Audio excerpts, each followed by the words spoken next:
Hi, friends. We're going live for happy hour at home. I mean, is there any better feeling other than if you're a girl, taking off your bra, or just taking off your shoes? This is why I like happy hour at home. And we're going to make a cocktail today that, despite its name, Gold Rush. What? Alexa, when was the Gold Rush? The California Gold Rush began at Sutter's Mill in present-day Kelowna, California on January 24, 1848. 1848. California, Pomona, California. Thank you, Alexa. Okay. Did it in the wrong order. But this cocktail is called the Gold Rush. It's a very easy, simple cocktail.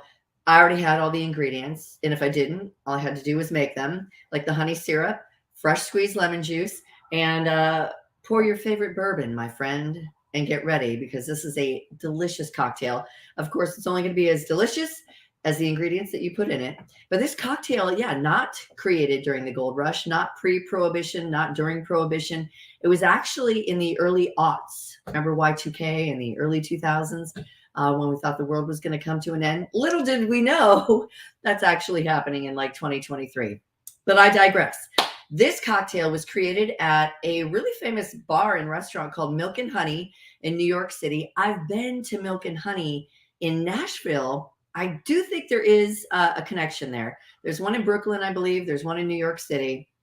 And again, there is a Milk and Honey where I tried the bee's knees for the first time. And that is the cocktail that uses gin and a honey syrup and a little bit of lemon juice, which is also accented, at least at Milk and Honey, where I tried it and sent me on the course to find some of my very own, some bee pollen as a little garnish. Beautiful. Bee pollen's actually pretty good for you. I did buy some, but we're not going to put any in this today. I almost stopped at the grocery store for some lemons, and I was like, oh, yeah.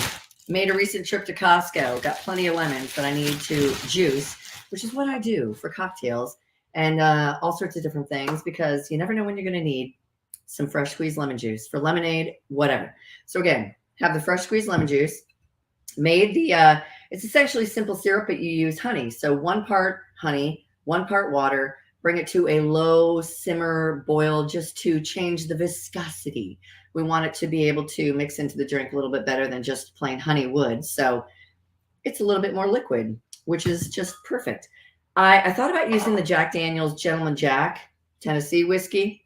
But this recipe recommends a 4 to 8 year barreled bourbon.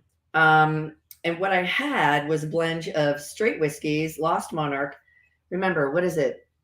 All bourbons are whiskey, but not all whiskey is bourbon, or vice versa. I always get that wrong. But this is a California, Sonoma, California.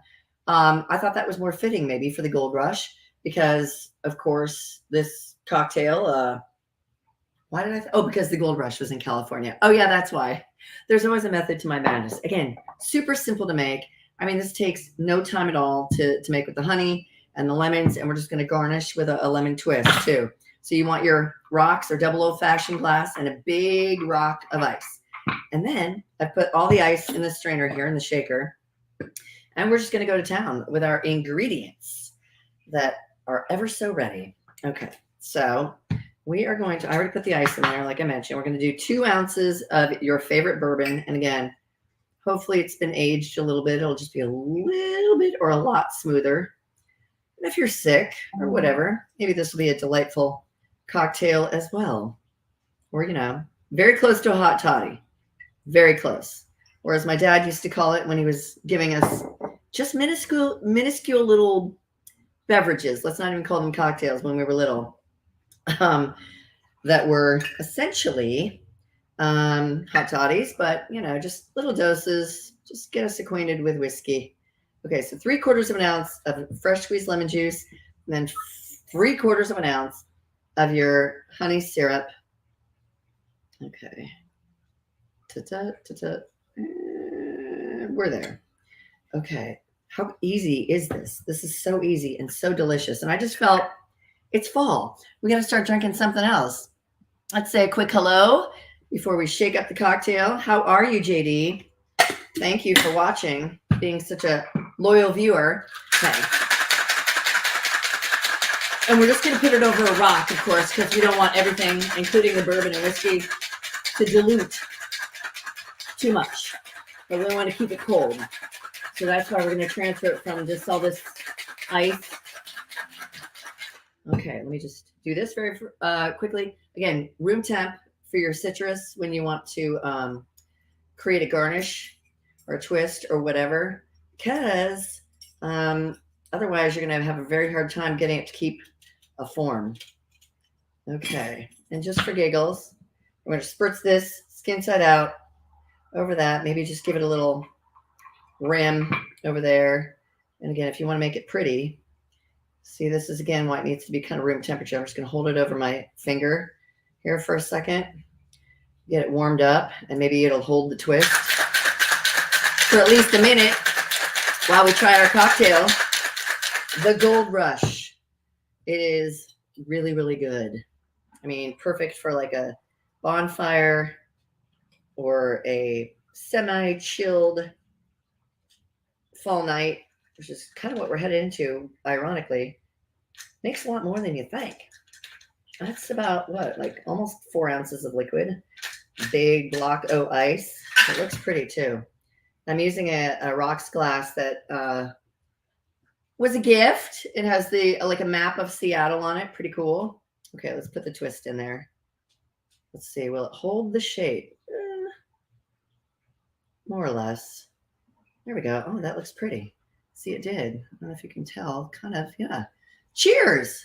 Let's go here. We're going to go here. Oh, that is so delicious. That is really delicious. But it does remind me just ever so much of special medicine in my family. Cheers, Dad. That's great. Again, just 2 ounces of like 4 to 8 year bourbon aged. Mine's 3. Forgive me. But again, I'm using Redwood Empire, Lost Monarch. They do have bourbon, obviously. They have a straight blend of straight whiskeys. And then they also have a rye, which is delicious. Really good. But the Redwood Empire, you can find it, I know, everywhere. They plant a tree for every bottle that you buy. I think that's pretty cool. Inspired by a true gentleman, John Muir, the father of our national parks. And I want to say, like, is Greenpeace in here somewhere? I don't know. Father of our national parks. Let's stick with that. 2 ounces of your 4 to 8 year aged, barrel aged bourbon, and then 3/4 of an ounce of fresh squeezed lemon juice, 3/4 of an ounce of honey syrup. Voila, chef's kiss. You are in and done for the night. Cheers. Thank you for watching. Quick hello to Abdil. Hi, how are you? Cheers, Ron. I've never tried Pappy Van Winkle. I know that that's like supposed to be, you know, the ultimate, pentultimate. But it's also very hard to find, right? And it's also at times very expensive, unless somebody doesn't know exactly what they have and they sell it for cheap. I do remember one time in Florida that there was like I don't know, somebody was selling it and there was like a run on it. Cheers, Thad. And cheers, Buster. And again, thank you, JD, for always being there. You guys enjoy the Gold Rush to you and yours. Stay healthy. And thanks for watching. Bye.